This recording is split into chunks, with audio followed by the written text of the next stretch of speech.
Today we're going to go visit Brian, a lean friend of mine in Michigan. First thing we do is we get to the airport, pull out the plane, and one of the simple joys in life that I like is drinking my coffee while I'm flying. This is a 4-hour flight, so I have to be very careful that I don't drink too much because I don't want to make a stop that takes so much time out of the flight. So it's a great 4-hour flight. This is Fernando and me at 7,000 feet, and look at the beautiful clouds that God has made.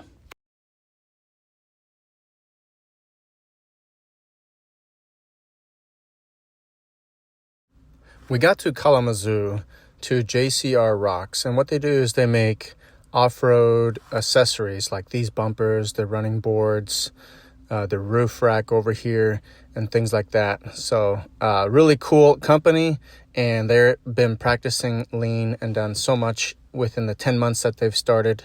So we went over there to see what all the things we could learn. So take a look. So like we can look up here and say, oh guys, you guys are way behind. And they also know that before they wrap up in the next 2 hours, they've got to get every daily task done. Because some of that stuff, daily, weekly, monthly? Yeah, exactly. Okay. Use them everywhere. My goal was to just have everybody's picture and face up here, which I thought would have been good. Then we said, hey, what if we laid out what our production looks like? For example, Chris comes out, he's sick today. Okay, that needs to be backfilled by somebody. Somebody over here is coming in to fill this in. Now, if we get to the point where we get an exclamation point like this, so Nate, let's say Nate called in today. Well, who's filling Nate's role? Because it's got to be filled full time today. And what this has done is just created the ability for us to see who's doing the work, who's where, and making sure that everything is covered. But most importantly, like, who isn't here? Because some people will be like, hey, have you seen Corey today? Corey's off. Oh, hey, has anyone seen Corey today? Corey's off. But now we can just walk up here and we can see exactly who's not here today. Yeah. This is freaking awesome. This has been a great improvement for us. This is where all of the Kanban boards or all the Kanbans get turned in to get to production or to get purchased. And I was telling you before, we don't have a purchasing team.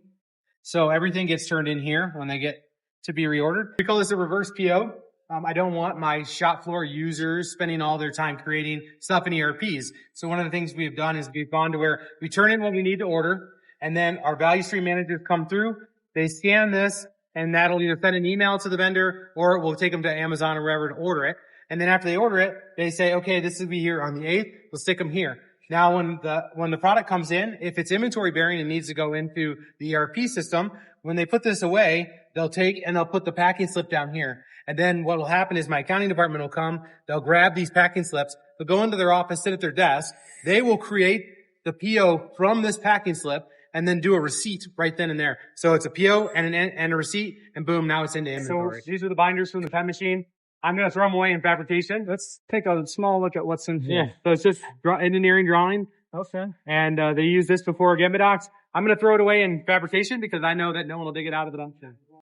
So Brian and his team have everything in Gamma Docs. And so when he found these, he threw them away. So your welders should never be looking for any part. They should never look for a part.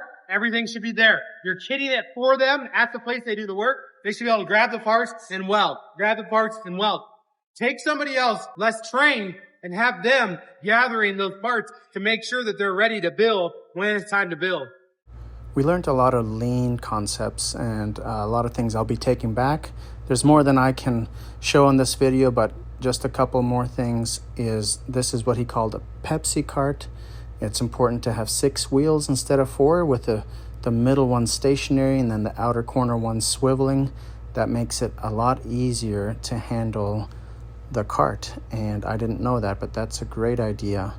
And then also lots of visual controls, right? Lots of visuals to help make sure you get the right material and the right dyes for the machine. So each type of material has a different color, and therefore a different color dye is what you need to use, and that prevents mistakes from happening. So less defects and easier for the operator, less knowledge that you need to have, you just match those colors. So Fernando and I will be headed back and implement some of these things and get just a little bit better. Thank you.